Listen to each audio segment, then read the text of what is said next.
Pest management in avocado production can be very crucial. This can be, in fact, a game changer. This can be the line between you succeeding and you being taken out of business altogether. And for this reason, I am in Southern Province at a farm here today to come and in fact share this important information with you on how you can monitor false codling moth or FCM.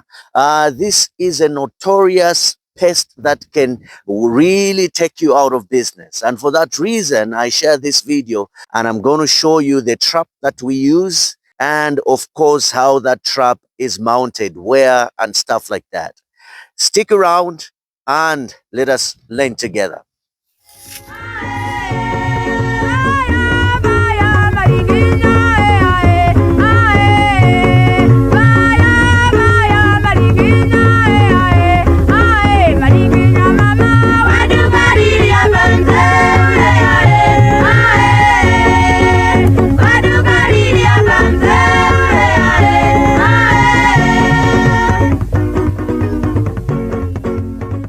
Dear farmer, thank you for staying tuned. Well, or for those that do not know how the FCM looks like, especially those that are planning to get into avocado production and they have no idea what FCM is. So FCM is basically a moth. It's a pest that would come in your field and cause damage really. And then that fruit will be rendered a damage because it will have those spots. They're very visible on the surface as well. So once that damage is done by the FCM, you will not be able to sell that particular fruit, which now reduces your yield. And that is not what we want. And so, especially if you are targeting the international market, they want a pretty good looking fruit. And that is the main purpose, for this video, so that we can all achieve that nice looking fruit at the end of the day and we still remain in business. Okay. So, how do we monitor this notorious pest, this pest that causes damage? How do we monitor it? Okay, so we have got a trap or traps that we call yellow delta traps, as you can see. So, but there are main two reasons why we do trapping. Okay, so there's number one, we trap because we want to monitor. So in other words, for monitoring purposes. And then number two, for trapping, and we call that mass trapping, where in 1 hectare you do about 20 to 30 traps, you mount them in 1 hectare. And what that would entail is that instead of spraying a product or chemicalized or biological pesticide, the traps themselves will in fact control the numbers. And then the very first one I mentioned, of course, that is basically for monitoring. So if you're seeing the numbers coming in, so what you do is just 1 trap per hectare. 1 trap per hectare. Or maybe what you can also do is that you can do 1 trap per block. Others would do that. But ideally what you want to do is that, let's say for example you have got 20 hectares. What you'd want to do is just make sure you have a good coverage of the edges. Okay, you have good coverage of the edges. You know where your prevailing wind comes from. So you cover that area. So let's say you have a square.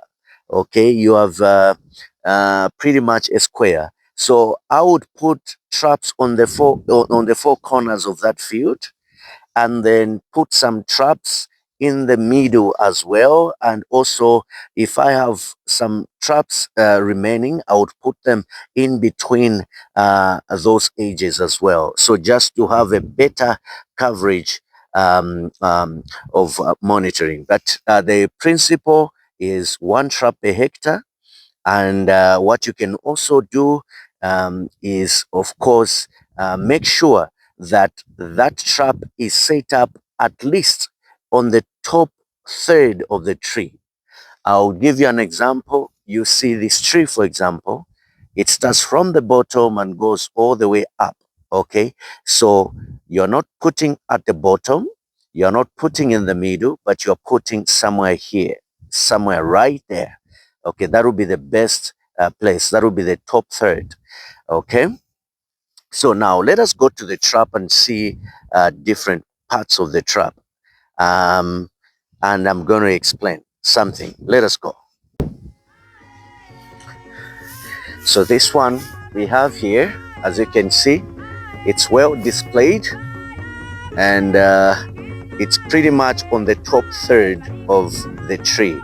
And what the farmer here did is that instead of putting the trap on the tree, which ideally you should, you can also get a pole and mount your trap as such.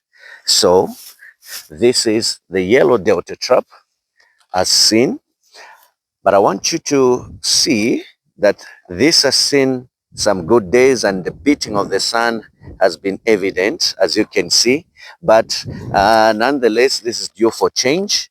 So it pretty much looks like a house or a trap, as it were.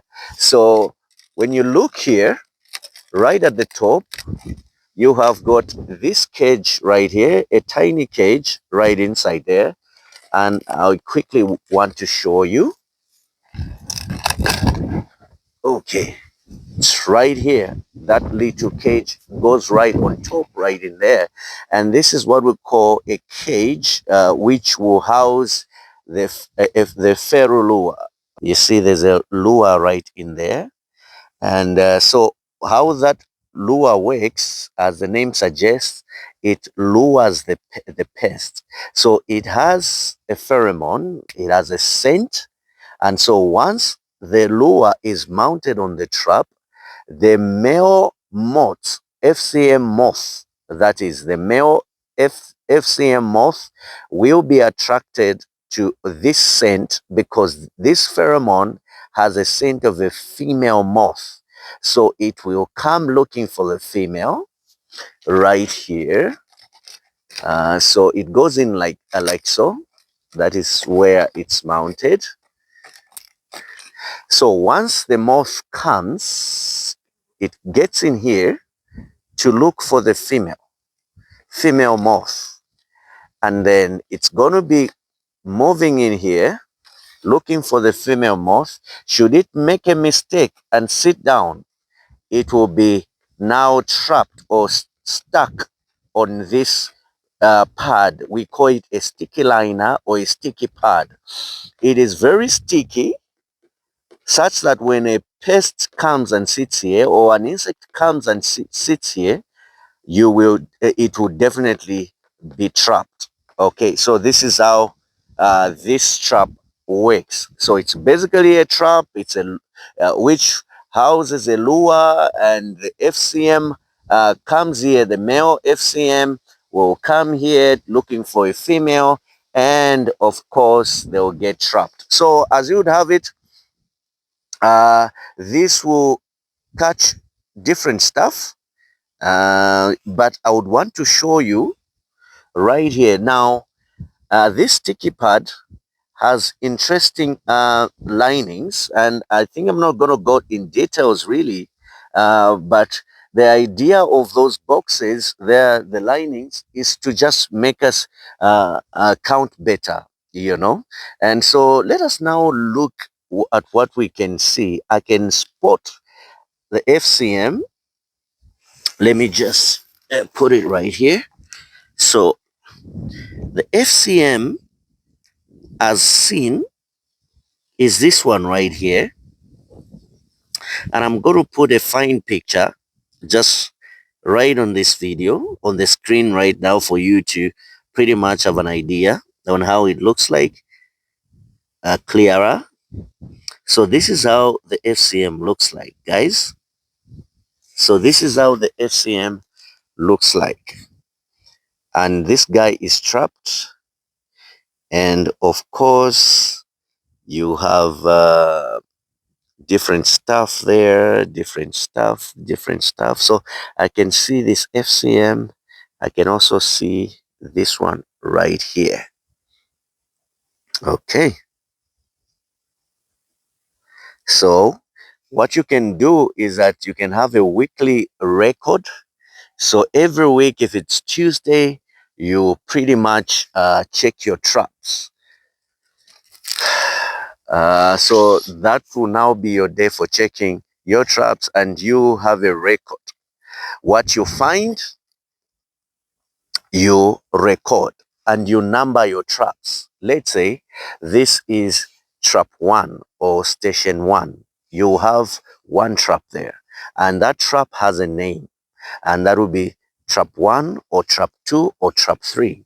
So what that entails now is that you pretty much have traps well spread out in your field, and you know which station is what. And so now when you check, for example, on a Tuesday, you check today, you record trap 1, I found 2. And then once you record, you can remove or you can remove the trapped FCMs. You know, I usually remove them as such. Let me quickly show you.